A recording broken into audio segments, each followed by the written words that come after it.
오늘 주시는 하나님 말씀 누가복음 2장 8절에서 14절까지 말씀 보도록 하겠습니다.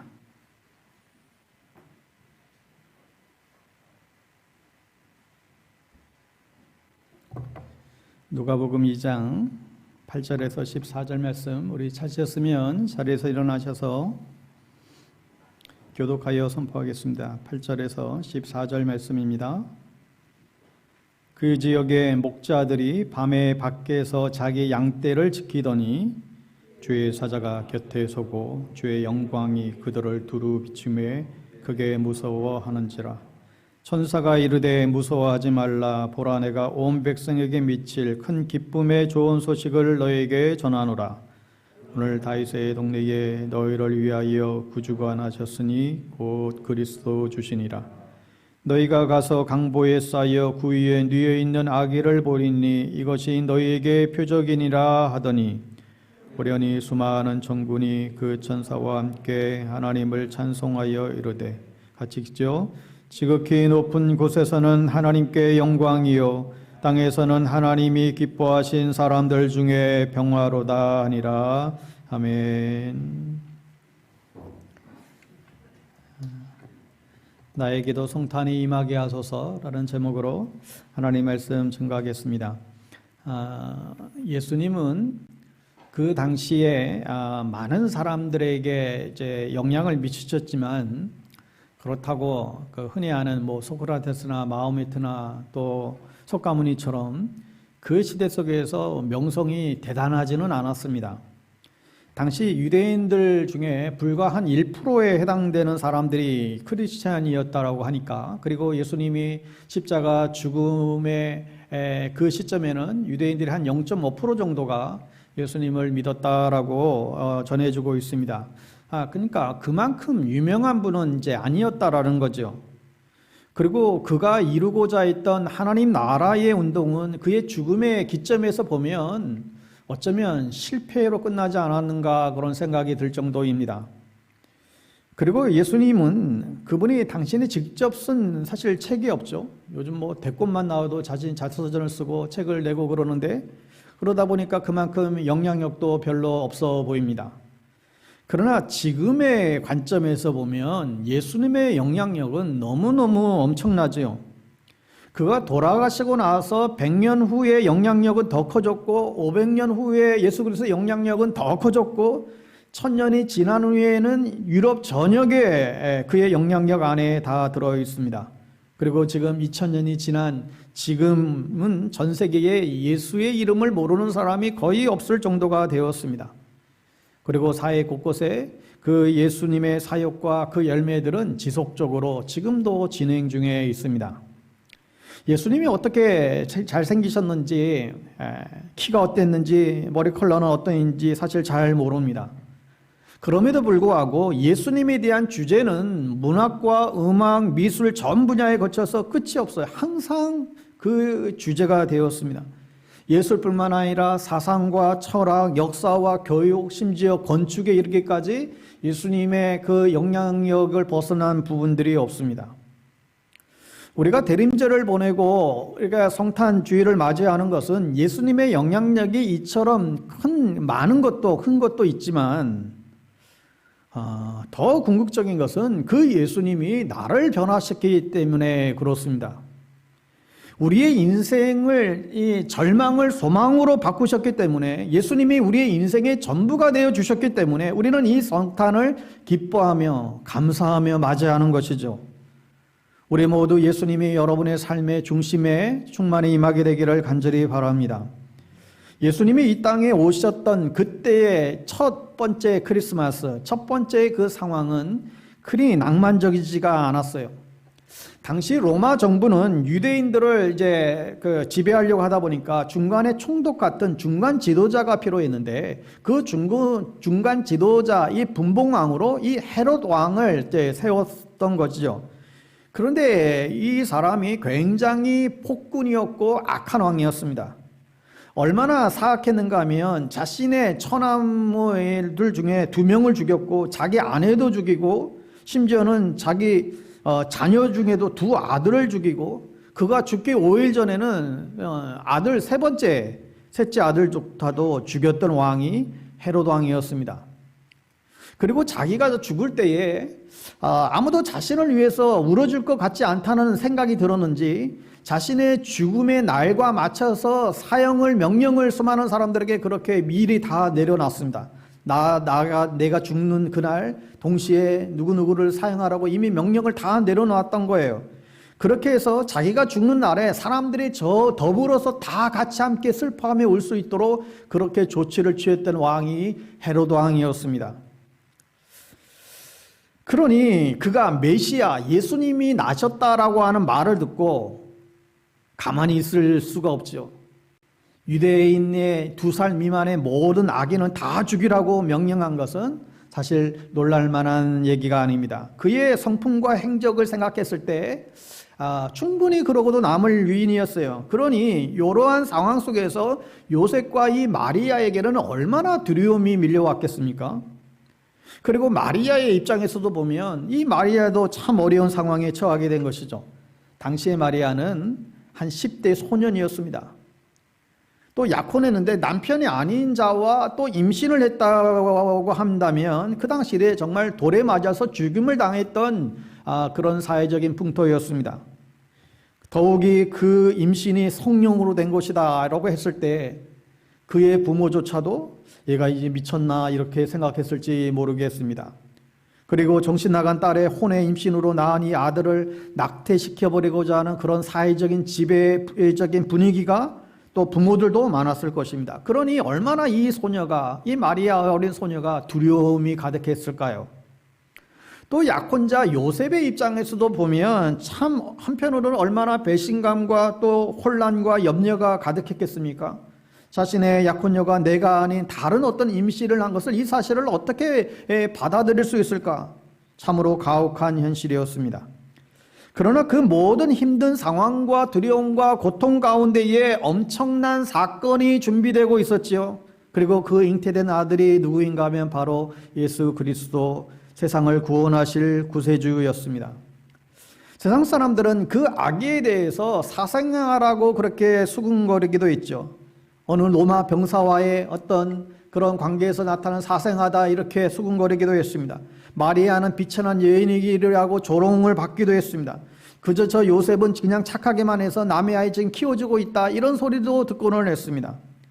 성령으로 잉태되었다. 이것을 요셉과 마리아가 어떻게 이거를 수용하고 어떻게 이해할 수 있었을까요?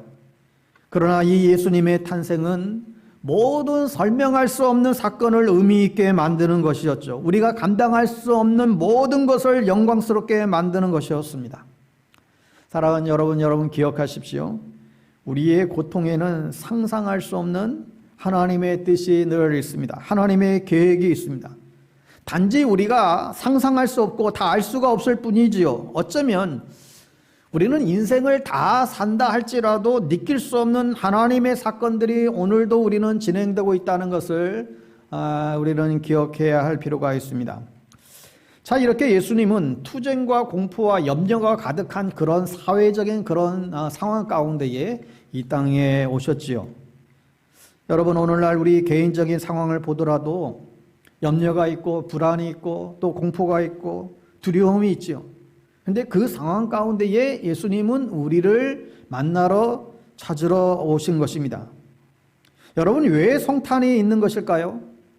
하나님은 이 땅에 이런 우울하고 슬프고 아픈 이 어두운 현실을 그대로 내버려 두지 않으시고 빛과 생명을 주려고 이 땅에 오신 것이죠. 무엇보다도 세상 모든 사람들에게 기쁨과 소망을 주시고자 주님은 이 땅에 성탄하셨습니다. 많은 경우에 우리의 관심은 이 두려움과 고통을 어떻게 피해갈까에 집중되고는 합니다. 그러나 이 예수님의 탄생의 이 상황을 봤을 때 관심이 어디로 옮겨져야 되는가 하면 이 두려움과 이 고통이 무슨 사건과 과연 이어질까? 어떤 일이 이어지는가? 하나님께서 이 사건을 어떤 의미 있는 사건으로 만드실까? 하나님께서 이 사건을 통해서 얼마나 더 큰 놀라운 은혜와 축복을 우리에게 주시고자 하는가? 우리가 살아가면서 직면하는 모든 고통을 직면했을 때 우리는 동시에 이 생각을 할 수 있어야 됩니다. 이 사건을 통해서 하나님이 우리에게 주시고자 하는 또 다른 계획이 무엇일까? 여기에 우리의 생각과 우리의 마음과 우리의 또 신앙을 집중할 필요가 있습니다. 여러분이 많이 들어보았던 핸델이라고 하는 유명한 음악가가 있지요. 그가 1741년 런던의 거리를 걷고 있었는데 그는 독일 태생이었지만 활동은 영국에서 많이 했습니다. 그런데 그가 60대 초반쯤 되었을 때 그의 인생의 아주 밑바닥을 걷고 있었어요. 물론 그는 지난 40년 동안 굉장히 알려졌던 그런 음악가 활동을 했습니다. 영국에서 활동해서 왕실의 인정도 받고 전 세계에 이 핸델을 모르는 사람이 없을 정도로 그는 유명한 사람이었어요. 그런데 그가 정치적인 문제로 미움도 많이 받게 되고 또 오페라단을 창설을 했는데 경쟁 상대들과 너무 경쟁하다 보니까 파산을 하게 됩니다. 그에 대한 충격이었는지 그가 뇌졸중으로 쓰러지게 되고 그리고 결국은 오른쪽을 전혀 못 쓰는 반신불수의 그런 몸이 되고 맙니다. 건강이 굉장히 나빠지고 이제는 악보를 쓸 수 없을 정도로의 그런 상황에 이르게 됐어요. 그런데 그를 지켜보던 아끼던 지인들이 저 독일의 어느 곳에 가면 당신의 그 반신불수된 그 몸을 굉장히 빨리 회복할 수 있는 무슨 연못 같은 데를 소개를 해줬어요. 근데 정말로 얘기를 듣고 가서 거기서 굉장히 많은 이제 회복을 하게 됩니다. 그리고 다시 이제 영국으로 다시 돌아왔는데 마침 집에 한 소포가 배달이 돼 있는데 그 소포를 열어보니까 한 묶음의 오라토리오 이 가사 악보집이 이제 거기 가사가 이제 소포에 와 있는 거예요. 그것을 보낸 사람이 누군가 하면 이 찰스 제넌스라고 하는 당시 별로 유명하지도 않은 그런 시인, 아주 무명의 시인이었는데 그가 가사를 적어서 이 핸델에게 보낸 겁니다. 그래서 핸델은 속으로 이렇게 무명의 시인이 이런 가사를 나한테 보내는가 좀 기분 나쁜 마음으로 이왕이 온 거 그냥 들춰나 보자 하고 그렇게 들춰보겠는데 슬슬 읽다가 그 내용 가운데에 주님께로부터 음성이 있습니다. 이런 내용 가사를 접하게 됩니다. 그래서 그 가사를 따라 내려가다가 눈이 휘둥그레지고 이상하게 그의 가슴을 막 파고드는 그 글귀의 그 가사 때문에 자신의 눈에 아주 지진이 일어나죠. 그 대목이 뭐냐면 이사야 53장에 순환당하는 어린 양, 예수 그리스도를 상징하는 그 순환장의 내용이었습니다. 그는 자기를 불쌍히 여겨줄 사람을 찾았건만 아무도 없었다. 그를 위로해 줄 사람이 아무도 없었다. 그러다 또 뒤에 가보면 하나님은 그의 영혼을 지옥에 버려두지 않으셨다. 그가 너에게 안식을 주리라. 뭐 이런 가사의 내용이었어요. 근데 이 핸델이 이 가사의 글자 하나하나가 막 살아 움직이는 것을 느끼게 됩니다. 그리고 자기 신의 지금 절망적인 상황 가운데에 자신을 찾아오신 그 예수님인 것을 그가 느낄 수가 있었죠. 그리고는 순간적으로 황급히 펜을 들어가지고 곡을 쓰기 시작하는데 막 악상이 막 떠오릅니다. 밤새도록 작곡을 하는데 음식을 식사를 갖다 줘도 이게 뭐 코로 들어가는지 입으로 들어가는지 정신없이 작곡에만 매달리는데 무려 24일 동안 거의 뭐 잠을 안 자다시피 하면서 24일 동안 작곡에 몰두하게 되는데 그리고는 그 작곡을 24일을 되는 날 작곡을 딱 마치고 완전히 그는 뻗게 되죠. 근데 이 곡이 바로 핸델의 그 유명한 메시아 곡입니다. 메시아는 이 핸델이 자기 자신을 깊은 그 구렁텅이 절망 가운데에서 빠져나오게 했던 그런 기적과 같은 그런 곡이었죠. 영국에서 이미 실패한 작곡가로 또 인정이 이제 여겨졌기 때문에 영국에서 그것을 하지 못하고 아일랜드로 가서 그 메시아의 첫 초연을 하게 되는데 이게 한마디로 진짜 오늘날 표현대로 이제 대박이 난 것이죠. 엄청난 반응이 일어났고 그 이후로 74세 죽을 때까지 그는 다시 왕성한 활동을 하게 됐고 오늘날 우리는 핸델을 음악의 어머니라고 불릴 정도로 그는 유명한 음악가로 기억되고 있습니다. 이런 사건을 보면서 핸델이 뭘 했길래 하나님께서 핸델을 사용하셨다.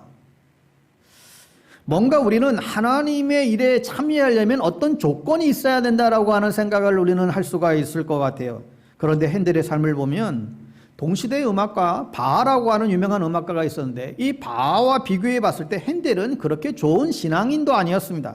성격도 굉장히 괴팍했고 바하는 주로 성가곡들을 작곡했던 반면에 이 핸델은 주로 세속적인 음악들, 사람들이 인기에 편승하는 그런 음악들을 주로 작곡을 했던 사람입니다. 그런데 예수님이 그의 삶에 찾아오신 거예요. 아무런 조건이 없습니다. 그가 어떻게 했더니 그가 회복됐고 그가 어떻게 했더니 성공했다가 아니라 어느 날 갑자기 예수님이 그의 인생 가운데 찾아오신 것입니다. 여러분, 기독교는 주님이 찾아오시는 그런 사건입니다. 내 암흑 같은 인생에, 내 실패한 인생에, 내 외로운 인생에 주님이 어느 날 갑자기 찾아오시는 거예요. 내가 잘나서, 내가 뭔가 뛰어나서, 내가 뭔가 열심히 노력해서, 내가 똑똑해서가 아니라 오로지 은총으로 주님은 우리에게 찾아오십니다. 거기에는 어떠한 인간관계도 없어요. 그것이 주님의 탄생이에요. 아무도 기대하지 못할 때 주님이 오신 거예요. 아무도 그럴 만한 조건이 없었을 때 그분이 일방적으로 찾아오신 거예요. 오히려 지금 나는 절망과 고통 가운데 빠져있던 그런 상황이었죠. 그런데 이러한 내 삶의 모든 고통과 또 실패와 절망과 두려움과 수치스러움이 주님을 만나는 통로가 되었다라는 것입니다. 여러분 생각해 보세요. 만약에 핸델이 그런 고통이 없었다라고 한다면, 그런 실패가 없었다라고 한다면, 그런 외로움이 없었다라고 한다면 그가 그 가사를 보고 눈이 휘둥그레질도록 그가 충격을 받았을까?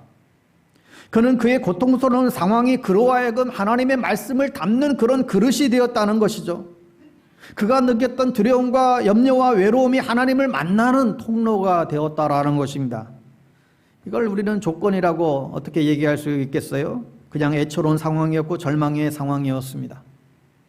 여러분의 상황은 어떻습니까? 오늘날 여러분의 삶은 어떠신가요?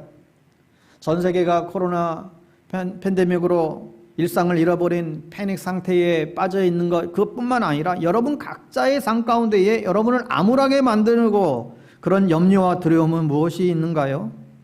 어떤 분들은 정말로 힘든 삶을 지내는 분들도 많이 있을 것입니다. 그런데 중요한 것은 그런 상황과 그 감정 속에서 예수님을 만나가는 준비가 되어져 가고 있다라고 하는 이 영적인 이 감각, 그걸 감지해내는 것이 굉장히 중요합니다. 우리 삶에 막막한 것도 있고요. 예기치 못한 어떤 장애물이 우리 삶 속에 갑자기 나타날 수도 있고요. 짙은 어둠의 시간도 있고 정말 죽지 못해 어떤 수치스러운 그런 상황들도 여러분 가운데에 저마다 있을 수 있습니다. 그런데 그 순간 가운데에 예수님이 가까이 나에게 지금 오고 있다라고 하는 이 사실을 포착할 수 있다라고 한다면 그 능력이야말로 우리의 삶에 굉장한 축복인 것이라 믿습니다.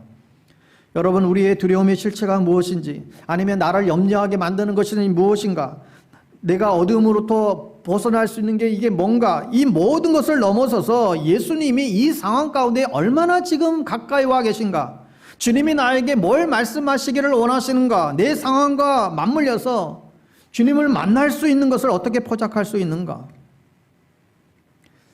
여러분, 우리의 인생에 때때로 분명히 악재와 재앙인데, 분명히 이게 힘든 일인데, 고통인데, 누가 보면 참 재수없고 저주받았다고 생각할 수 있는 일이 나에게 일어나는지 모르겠는데, 그것으로 인해서 오히려 우리의 삶이 더욱더 최선으로 이끌어가게 되는 경우들이 있습니다. 그래서 복된 아픔이 있을 수도 있고요, 복된 재앙도 있을 수 있습니다. 복된 슬픔이 있을 수 있어요. 또 복된 실패도 있을 수 있습니다. 이러한 역설이 가능하게 된 것은 바로 예수 그리스도가 이 땅에 찾아오심으로 가능해진 것이죠. 우리가 주님을 만나게 되는 그 사건, 그야말로 이 말도 안 되는 이 우리의 상황들을 역전시키는 그런 하나로 만들어주는 일이 일어나게 되는 것입니다. 여러분, 예수 그리스도의 탄생은 인류의 운명을 뒤바꿔 놨었죠.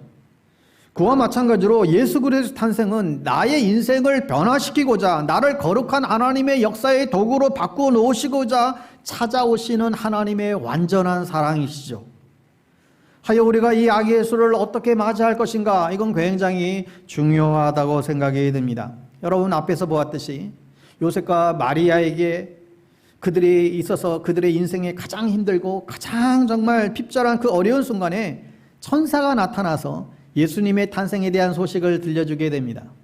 천사가 들려준 첫 번째 소식이 뭐였습니까? 두려워 말라였습니다. 여러분, 이 주님의 음성을 우리도 들을 수 있게 되기를 바랍니다. 두려워 말라, 이 천사의 소리를 들을 수 있어야 됩니다. 사람들이 만들어가는 인간의 역사는 어두운 역사입니다.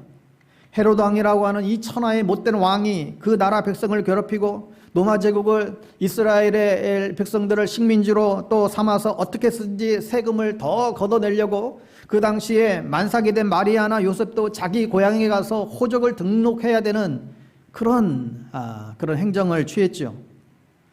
이런 어두운 역사 가운데 천사가 찾아온 곳입니다. 여러분, 아기 예수가 있는 그곳에는 언제나 인간의 현실의 불가능을 가능하도록 만드는 천사들이 있었다는 것입니다. 여러분, 우리 역시 힘들고 지쳐있는 자들에게 찾아가서 또 그들의 직면하고 있는 아픔과 어려움 속에 그들을 위로하고 격려하는 이 땅의 작은 천사들의 역할들 또한 우리들도 할 수 있기를 소망해 봅니다. 또한 목자들은 예수 탄생의 소식을 듣고 찾아와서는 함께 기뻐했다 그랬어요. 여러분, 목자들은 당시 들판에서 이 양을 치던 그래서 들판에서 잠을 자던 사람들이었어요. 우리 찬양 중에 저 들밖에 한밤중에 양 틈에 자던 목자들, 바로 그 목자들이에요. 그 추운 그 양떼 틈에서 같이 자던 그 목자들. 그런데 아무도 기뻐해 주지 않을 때 별을 보고 찾아가서 같이 기뻐해 주는 사람이 되었다는 것이죠. 여러분, 이러한 목자의 마음을 정말 필요할 때가 이 성탄의 때입니다. 어려운 이들을 찾아가 돌봐주는 때가 이 성탄의 때인 것이죠. 여러분, 오늘 우리도 이 목자의 마음을 가지고 이 성탄의 시즌 내에 이 아픈 사람들 또 외로운 사람들을 찾아가 만나 주어야 될 것입니다. 우리가 성탄의 또 구제를 통하여 더 힘쓰고자 하는 것들이 다 이런 이유지요. 아픈 사람들의 말을 들어주고 예수의 사랑을 나누고 사람들이 찾아와 주지 않는 사람들을 찾아가서 그들의 벗을 대어주는 것, 우리 모두에게 필요한 일들입니다. 역사를 보면 인도의 캘커타의 마더 테레사가 그랬고, 브라질 상파울로의 롬헬더 까메라 주교가 그랬고, 원주의 장일순 선생님, 동강군의 이연필, 다선 유영모 선생, 우찌무라 간조, 이용도 목사, 마틴 루터킹, 세비교회 고든 코스비, 이런 수많은 이 땅에 작은 예수로 살아갔던 하나님의 사람들이 많이 있었습니다. 말구에 태어난 아기 예수가 이 세상을 구원하신 메시아 그리스도의 되심을 고백하는 삶의 열매는 무엇보다도 사랑의 열매로 나타나기 마련입니다. 여러분, 떼제 노래 가운데 유명한 곡이 있잖아요. 사랑의 나눔 있는 곳에 하나님께서 거기 계시도다. 나눔이 있으면 외로움도 사라지고 어둠도 물러가고 기쁨이 될 것이죠. 나눔이 있는 곳에 하나님의 임재가 있게 됩니다. 하여 우리는 할 수 있는 대로 힘써서 내가 살아가고 있는 이 삶의 자리 현실에서부터 아픔과 어둠의 세상에 예수 사랑을 나누는 삶을 살아가야만 하겠습니다. 오늘 본문에 보면 목자와 수많은 천군 천사들이 노래를 하고 있어요. 우리 본문 읽었던 이후에도 계속 나오는데, 지극히 높은 곳엔 하나님께 영광이요 땅에서는 하나님이 기뻐하신 사람들 중에 평화로다. 여러분, 이것은요 세상을 향한 선포예요. 선포. 예수님이 이 땅에 오심으로 기쁨이 없는 세상이 이렇게 되었다라는 선포지요. 하나님이 인간의 죄를 용서하시고 구원하시고자 예수님을 세상에 보내셨어요. 이것이 복음입니다. 하여 우리가 이 땅을 살아가면서 고통을 당하고 염려와 실패와 우리의 죄마저도 그것을 통해서 주님을 만날 수 있다라고 한다면 그 모든 것들이 하나님을 향한 영광의 사건이 된다는 것입니다. 그래서 우리의 문제가 해결되는 것이 목적이 아니라 그 상황을 통해서 예수님을 만나는 것이 목적인 거예요. 그러나 우리가 주님을 만나게 되면 그 상황조차도 변화하기 시작합니다. 놀라운 의미들과 해석들이 주어진과 동시에 우리 안에 기쁨과 환희와 감격과 하나님의 영광으로 뒤바뀌어지게 되는 일이 생겨나게 됩니다. 이것을 위해서 주님이 이 땅 가운데 오셨고 예수님을 만나게 되는 사건의 의미입니다. 여러분, 우리에게 이 굿뉴스, 이 복음, 굿뉴스, 이 좋은 소식이 될 수 있는 것은 우리에게 그 전에 이 배드뉴스, 나쁜 소식 가운데 우리가 살아가고 있었기 때문에 정말 굿뉴스가 된 것이죠. 우리가 복음이 오기 전에는 어떤 상황이었습니까? 우리는 복음이 있기 전에는 죄와 죽음의 그 구렁텅이에서 빠져나올 수 없는 그런 죄악된 암흑 속에 살던 인생이었습니다. 어두운 흑암 속에 살아갔던 인생이었는데 예수 그리스도가 이 땅 가운데 오심으로, 우리의 심령 가운데 오심으로 그 죄와 죽음을 극복하는 영원한 진리와 생명의 그런 생명으로 우리를 인도하는 이 굿뉴스, 참된 복음이 우리 안에서 일어나게 된 것이죠. 저는 이 성탄의 사건으로 인해서 다시금 여러분의 인생의 어둠 속에 참빛 대신 예수 그리스도 임재가 일어나게 되기를 바랍니다. 저는 여러분이 지금 두려워하고 있는 그게 무엇이든 간에 그 사건이 하나님을 만나게 되는 놀라운 벅찬 그런 사건으로 바뀌게 되는 역사가 있게 되기를 바랍니다. 또 수치스럽다고 생각했던 일들이 도리어 하나님의 영광에 참여하게 되는 일들로 그렇게 되기를 바랍니다. 고통스러웠던 경험들이 감당할 수 없는 기쁨으로 변화되는 일들이 이 성탄에 일어나게 되기를 간절히 바랍니다. 저는 요즘 코로나 팬데믹 상황이 재차 확산되어져 가는 상황들을 보면서 한편으로는 야, 이게 진짜 언제까지 가려나? 내년에도 정말 계속 이 상태로 계속 갈 것인가? 여러 가지 염려와 또한 두려움들, 또한 참담한 마음도 내 심리 안에서 생기곤 했습니다. 근데 이번에 이 말씀을 준비하는 가운데 주님이 주시는 음성이 뭐냐면 내가 왜 걱정하느냐 했어요. 이 모든 사건의 주인은 하나님이시다. 이 역사를 주관하시고 통치하시는 분은 다스리시는 하나님이시다. 그런데 이 상황들 가운데에 하나님이 우리와 함께 하심이 확실한데, 그렇다면 요셉과 마리아가 두려워했던 그 상황이 하나님의 놀라운 영광을 경험했던 사건으로 바뀐 것을 기억한다라고 한다면, 하나님이 지금 우리가 직면하고 있는 이 아픔의 상황 속을 통하여서도 분명히 그렇게 놀라운 사건으로 만들 수가 있는데 왜 그렇게 걱정하느냐, 이런 마음이 들었습니다. 저는 이 코로나 상황 가운데서 맞는 이 성탄이 우리에게 또 다른 축복과 은혜의 통로가 되리라 분명히 믿습니다. 우리의 기도가 더 뜨거워지게 되는 시간이 되리라 믿습니다. 우리의 소망이 땅이 아니라 저 하나님의 나라, 저 천국을 향한 그런 믿음의 소망의 여정이 되리라 분명히 믿습니다. 우리가 이 핸델처럼 하나님의 말씀이 내 안에서 살아서 운동력이 있는 그런 것을 경험하는 시간이 되시기를 정말 바랍니다. 교회가 단지 건물이 아니라 단지 모이는 교회뿐만 아니라 우리 자신이 흩어지는 교회로서, 움직이는 교회로서 이제는 여러분이 직접 그것을 몸으로 체험할 수 있는 시간들이 더욱더 있게 되기를 바랍니다. 우리가 심지어 정말 모여서 예배 전혀 드릴 수 없는 그런 상황이 된다 할지라도 이 영적인 역사는 더 놀랍게 이루어질 것입니다.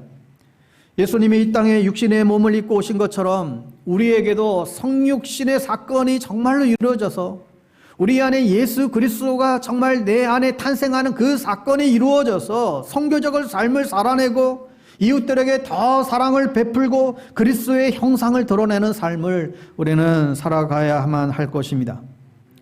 우리가 이것을 위해서 기도하고 마음을 모으고 영적인 힘을 거기에 모으는 것이죠. 그럴 때 우리의 삶을 통하여 놀라운 하나님의 축복과 영광이 우리의 삶 가운데에 이루어지리라 분명히 믿습니다. 여러분, 그래서 하나님은 우리가 직면하고 있는 모든 사건, 모든 상황, 이것들을 다 축복으로 만들기를 원하세요. 그게 예수님이 오신 사건이에요. 그리고 우리가 이 주님을 만났을 때 당연히 이루어져야 될 영적인 일들입니다. 여러분, 내 심령에 예수 그리스도가 여러분의 심령 중심에 들어오시도록 여러분의 마음의 문을 여시기를 바랍니다. 예수님이 내 마음에 들어오셔서 내 삶을 주관해 주시고 내 삶의 주인이 되어 주십시오. 여러분, 그렇게 인정해 드리는 거예요. 그래야 할 때 저는 여러분들이 이 모든 상황을 분명히 승리하게 되리라 분명히 믿습니다. 혹 여러분의 삶에 예기치 않는 사건들이 몰려온다 할지라도 그 속에서 영적인 의미를 계속해서 발견해 나갈 수 있게 되기를 바랍니다. 혹 그것이 여러분의 삶을 정말로 힘들게 하는 그 자체가 된다 할지라도 그것이 여러분이 주님을 만나는 그릇이요 통로가 된다라고 하는 사실들을 여러분 꼭 기억했으면 좋겠습니다. 그것 때문에 주님이 우리의 삶 가운데에 우리를 만나러 오신 것이죠. 그렇다라고 한다면 핸델의 메시아처럼 우리도 주님으로 인하여 우리의 삶이 정말로 놀라운 축복으로 바뀌는 그런 사건들이 우리에게도 일어나게 되는 것을 분명히 믿습니다. 여러분, 올 한해 2021년을 돌아보면 정말 국내 국외로 정말 많은 일들이, 정말 이슈들이 있었던 것 같아요. 무엇보다도 이 코로나 팬데믹으로 인해서 한 번도 경험해보지 못했던 고통을 온 지구촌이 겪어야 했습니다. 미국과 중국 간의 헤게모니 전쟁으로 갈수록 긴장감이 지금 팽배되고 있고, 또 이란과 북한의 핵 문제, 기후변화로 인한 여러 이 자연재해 문제들, 아프가니스탄의 이 분쟁들, 또 최근 러시아의 우크라이나의 또 침공의 문제들, 또 국내에 수많은 여러 갈등의 문제들, 각종의 비리 사건들, 온 세상이 정말 깜깜하게만 보이는 온 이 세상을 우리는 봅니다. 이러한 혼란의 시대 속에 아기 예수의 탄생은 온 인류에게 그러나 너무나 놀라운 축복의 선물을 안겨주고 있습니다. 왜 그렇습니까? 여러분, 이 아기 예수의 탄생에 이 놀라운 왜 축복이 되는가? 이 성탄의 놀라운 선물, 그 안에 뭐가 들어있을까요? 여러분, 무엇보다도 이 주님을 받아들일 때 거기에는 기쁨이 있어요. 우리에게 엄청난 기쁨을 주기 위해서 기쁘다 구주 오셨네. 성탄이 우리에게 왔을 때의 가장 큰 변화, 우리 안에 기쁨이 있다. 아이들이 크리스마스 선물을 받고 너무너무 좋아하잖아요. 여러분, 그러나 그러한 기쁨이 차원이 다른 것이죠. 예수님이 주시는 기쁨은 그런 기쁨이 아니라 형용할 수 없는 기쁨이에요. 나의 상황과는 상관이 없는 기쁨이에요. 내가 감옥에 있든지, 내가 빚 때문에 있든지, 내가 질병에 놓여 있든지, 내가 지금 사업에 실패하든지 아무런 상관이 없는 영혼의 기쁨이에요. 구원받은 자의 기쁨이고 주님 한 분만으로 만족하는 기쁨이에요. 여러분, 그런데 어느 날 돌아보니 내 안에 내가 신앙생활을 이렇게 오래 해왔는데도 불구하고 내 삶에 기쁨이 없어진 것 같아요. 어느 순간 내 삶 가운데 기쁨이 사라져 버렸어요. 감격이 없어져 버렸어요. 왜 그랬을까? 여러분, 종교라고 하는 것은 우리의 기쁨을 앗아가 버립니다. 율법의 잣대를 가지고 판단하고 늘 비교하죠. 하여 은혜는 사라지고 율법만 남게 되면 기쁨이 없어져 버립니다. 지금 나의 신앙생활에 기쁨이 없다. 내 신앙생활에 왜 이렇게 기쁨이 없을까? 여러분, 만일 그렇다라고 한다면 내가 신앙인이 아니라 종교인일 가능성이 굉장히 높습니다. 하여 주님은 우리와 다시금 기쁨의 교제를 맺기를 원하시는 것이죠. 여러분, 우리의 기쁨을 가로막는 인생의 현실이 많을 수 있어요. 어렵고 정말 아프게 하는 삶의 그 엄연한 현실이 우리 가운데 놓여 있을 수 있습니다. 그럼에도 불구하고 기쁘다 구주 오셨네, 만백성 맞아라, 온 교회여 다 일어나 다 찬양하라, 찬양할 수 있는 것은 이미 우리 가운데 오셔서 소망과 사랑과 또 기쁨과 평안과 생명의 임마누엘 되신 그 주님이 우리와 함께하고 계시기 때문에 그렇습니다. 성탄이 너무 익숙해져서 여러분이 그 감격과 그 감동도 여러분 너무나 잊어버린 분들이 계시다고 한다면 오늘 이 시간 다시금 새로운 성탄의 감사와 기쁨을 회복할 수 있기를 바랍니다. 두 번째, 이 아기 예수의 탄생의 선물이 뭘까요? 바로 이 구원의 선물이죠. 여러분, 구원은 크게 세 가지 시제를 볼 수 있습니다. 과거에 우리의 죄를 용서해 주신 그 은혜가 있습니다. 현재는 아무 의미 없는 삶에서 우리에게 새로운 하나님이 주시는 자유를 누리는 삶을 우리가 살아가고 있죠. 미래는 뭐예요? 영원한 생명을 확신해주는, 영원한 생명을 보장해주는 그런 미래의 은혜가 있습니다. 여러분은 그 은혜, 그 감격 여러분 안에 늘 있어야 될 것입니다. 왜요? 주님이 나를 구원해 주셨잖아요. 누가복음 2장 12절 표현대로 오늘 다윗의 동네에 너희를 위하여 구주가 나셨으니 곧 그리스도 주시니라. 그분이 우리의 그리스도시고 주인이시고 구주시고 그분이 우리를 위해서 태어나셨다라고 선언하고 있습니다. 종교개혁가 마틴 루터가 한 번을 꿈을 꿨는데 사단이 나타나서는 당신은 이러이러한 죄로 인해서 당신은 지옥 갈 거야. 계속 그래요. 그랬더니 루터가 다시 꿈속에서 묻습니다. 더 없냐고, 내 죄가 더 없냐고. 그랬더니 이 사단이 루터의 죄목들을 계속해서 나열하는데 끝이 없어요. 그러자 마지막에 이 루터가 그 목록 그 위에다가 예수의 피가 나의 모든 죄를 씻었다, 이 한마디를 적자마자 사단이 도망갔다는 이 루터의 꿈 이야기가 있습니다. 여러분, 우리가 왜 감격 가운데 살아갈 수 있습니까? 우리의 잘남이요, 우리가 이루는 어떤 업적이요, 우리를 죄에서 구원하러 오신 우리 주님의 사랑 때문에 우리는 날마다 이 감격 가운데 살아갈 수 있습니다. 그분이 여러분과 저를 구원하신 것이죠. 마지막 이 성탄의 선물이 뭐예요? 위로부터 내려오는 평화의 선물이에요. 오늘 14절에 지극히 높은 곳에서는 하나님께 영광이요 땅에서는 하나님의 기뻐하시는 사람들 중에 평화로다. 예수님이 이 땅에 오시자 벽이 무너졌습니다. 무슨 벽이에요? 하나님과 우리 사이에 벽이 있었습니다. 우리가 하나님 앞에 나아갈 수 없는 그런 벽이었죠. 근데 주님이 이 땅에 오심으로 이 벽이 완전히 무너졌습니다. 주는 평화, 막힌 담을 모두 허셨네. 우리 그 찬양 있잖아요. 주는 평화, 막힌 담을 모두 허셨네. 주님이 우리의 모든 막힌 담을 모두 헐어주셨습니다. 그분은 평강의 왕이시고 그분이 오심으로 모든 관계가 회복이 되었습니다. 그리고 주님은 이렇게 말씀하시죠. 나와 너와 이 관계가 다시 회복되길 원한다고. 또 나랑 관계를 회복하자고. 그리고 그 다음에 또 깨어진 관계들을 회복하라고 우리에게 말씀해 주세요. 주님이 우리를 그러한 자리로 초대해 주고 있습니다. 여러분, 저는 크리스마스 때 그런 일들이 일어나게 되기를 바랍니다. 오헬리가 쓴 크리스마스의 선물이란 유명한 책이 있어요. 짐이란 남편과 텔라라고 하는 아내가 있었는데 둘이 너무 사랑하는 사이예요. 그런데 너무 가난해요. 이 짐이 아내에게 크리스마스 선물을 해주고 싶은데 뭐 돈이 있어야죠. 그래서 자기의 그 시계가 있었는데 그나마 시계실도 없는 그 시계를 팔아서 그 아내의 긴 머리에 꼽을 머리핀을 선물을 사게 됩니다. 또 이 아내는 남편을 생각하면서 자신의 머리를 잘라서 그 없었던 시계줄을 사게 됩니다. 서로가 그 선물을 내놓았는데 뭐 아무런 의미가 없는 것들이죠. 시계도 없는데 시계줄이 무슨 소용이 있고 머리를 다 밀었는데 머리핀이 무슨 소용이 있을까요? 그래서 서로 끌어안고 엉엉 울었다는 이야기입니다. 여러분, 이 시대에도 이런 사랑의 이야기들이 많았으면 좋겠습니다. 여러분, 크리스마스는 이런 사랑 때문에 우는 것이에요. 서로 화해하는 것이에요. 서로 회복하는 것입니다.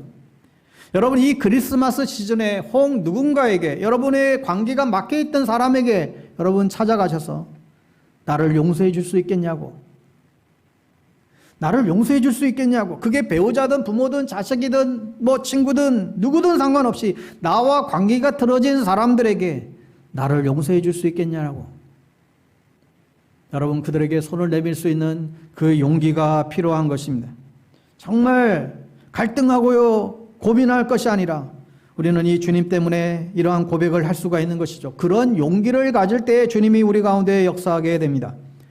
고린도서 5장 18절에 모든 것이 하나님께로 났으며 그가 그리스도와 말미암아 우리를 자기와 화목하게 하시고 또 우리를 화목해 하는 직분을 주셨으니, 하나님이 우리의 죄를 대속해 주시고 우리와 화목하게 하셨어요. 그리고 주님과 화목된 저와 여러분에게 이전에 또다시 틀어진 관계에 있는 사람들과 화목해 하라는 직분을 우리 가운데 허락하셨다라고 말씀합니다. 이사야 9장 6절에 이는 한 아기가 우리에게 낳고 한 아들을 우리에게 주신 바 되었는데 그의 어깨에는 정사를 메었고 그의 이름은 기묘자라 모사라 전능하신 하나님이라 영존하시는 아버지라 평강의 왕이라 할 것입니다. 여러분, 주님이 평화의 왕으로 이 땅 가운데에 오셨습니다. 주님을 받아들일 때 여러분 안에 기쁨이 생기고 또 구원에 있고 평화가 있는 것입니다. 사랑하는 여러분, 2000년 전에도 그랬고 오늘 이 시대도 마찬가지로 이 세상은 온통 혼란과 혼돈, 고통과 아픔 속에 있습니다. 오늘 우리에게 주어지는 이 신앙의 도전은 이 아기 예수를 통하여 인류 구원의 역사를 시작하시는 그 하나님을 만나는 데 있습니다. 2세기 신학자 오르게네스는 이런 표현을 했어요. 예수님이 마리아에게서 태어났어도 우리 마음에 태어나지 않는다면 무슨 소용이 있겠는가? 아주 전곡을 찌르는 질문인 것 같아요. 신학자 안젤루스 실레스로도 비슷한 얘기를 했어요. 그가 베들레헴에 수천 번 태어나도 그대 안에 태어나지 않는다면 영원히 그대는 길을 잃을 것이요. 오늘 베들레헴의 이 첫 번째 성탄의 사건을 우리가 바라보는 우리가 무엇을 해야 될지 정확하게 지적해 주고 있지요. 나에게도 여러분의 심령에도 성탄이 일어나게 하여 주옵소서. 여러분의 심령이 마구간이 되어서 정말 주님의 성탄을 맞이하는 그런 은혜와 축복이 충만하게 일어나게 되기를 간절히 바랍니다. 아멘. 우리 찬양하고요 함께 기도했으면 좋겠습니다.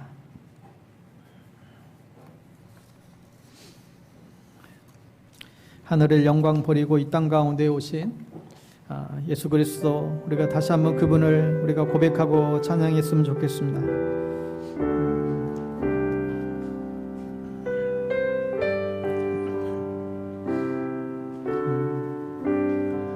땅 위에 오신 하나님의 본체 십자가에 달리사 우리 죄 사하셨네. 하나님이 그를 지극히 높여 큰 이름 위에 뛰어난 이름을 주사 우리 예수 이름 앞에 절하고 모든 입이 주를 시인해. 영광 중에 오실 주를 보리라. 선포해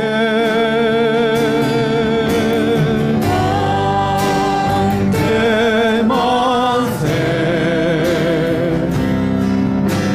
경기와 위엄을 찬양해.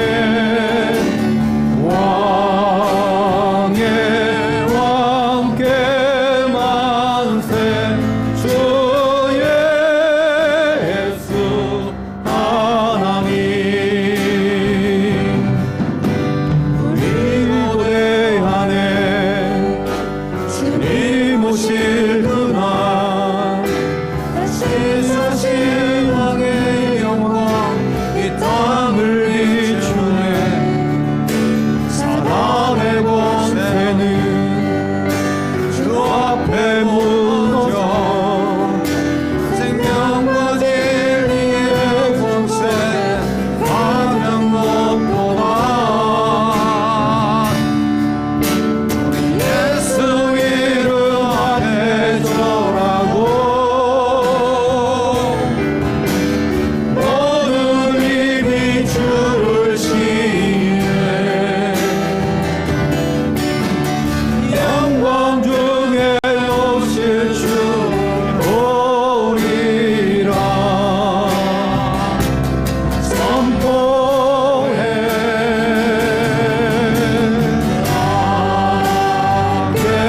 대만세 정의와 위엄을 찬양해. 왕의 왕께 만세 주 예수 하나님.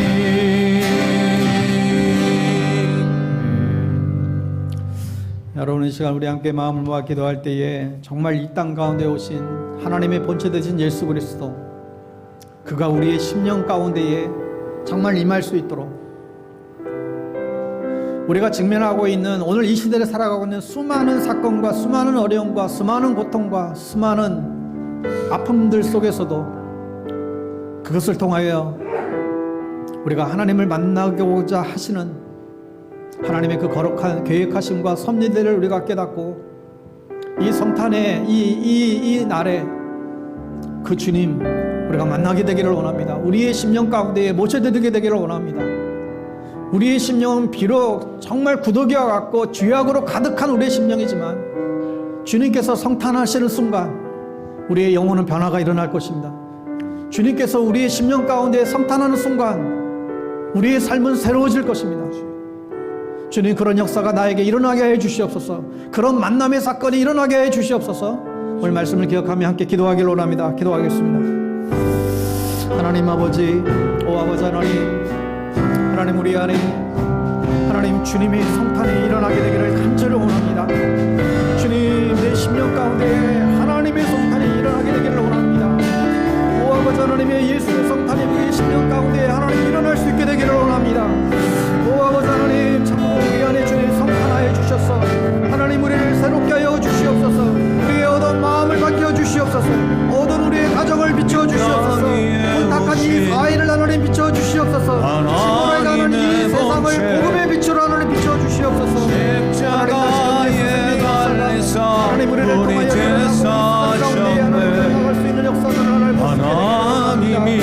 오 아버지 하나님이여, 주님 도우시옵소서. 지금 내 인생의 어두운 터널을 지나고 있다. 주님을 만나는 사건들이 나타날 수 있도록 주님이 도와주시옵소서. 하나님의 예수 이름 앞에 서라고 주시기를 원합니다. 모든 님이 주를 시기에 찬양하며 하나님 나아갈 것처럼 영광 중에 오실 주님의 사랑으로 기쁨이 회복되게 하여 주시옵소서.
하나님 아버지여, 아기 예수의 탄생으로 인하여 하나님 우리의 인생에 놀라운 변화와 놀라운 기적의 역사들이 일어나게 되기를 간절히 원합니다.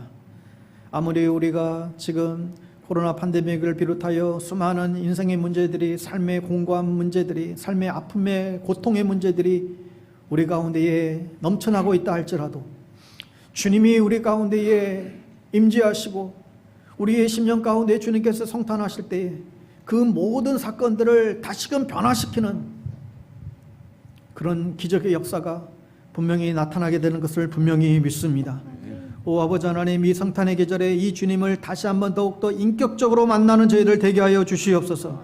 우리 안에 주의 영광이 다시금 드러나게 하여 주시옵소서. 우리를 통하여 예수 축복이 온 세상 가운데 흘러넘치게 하여 주시옵소서. 오 아버지, 우리 안에 기쁨이 날마다 넘쳐나게 하시고 구원의 감격이 날마다 넘쳐나게 하시고 우리 안에 참된 사랑과 은혜와 평화가 넘쳐나는 그런 삶이 우리 속에 아버지 가득하게 하여 주시옵소서.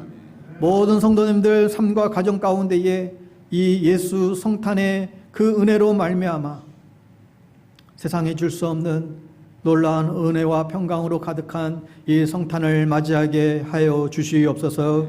예수님의 이름으로 축복하오며, 지금은 이 땅 가운데 오신 예수 그리스도의 은혜와 하나님 아버지의 그 크고 놀라우신 사랑하심과 성령님의 교통 역사 충만케 하심이 오늘 성탄주의를 맞이하며 하나님 내 심령 중심에 성탄이 일어나게 되기를 간절히 소망합니다.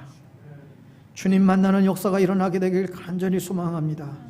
고백하며 나아가는 사랑하는 주의 백성들 머리머리 위에와 사랑하는 모든 우리의 가족과 자녀들의 삶 위에, 또 이 나라와 이 민족과 저 북녘 땅 위에 지금부터 영원토록 함께하옵시기를 간절히 축원하옵나이다. 아멘.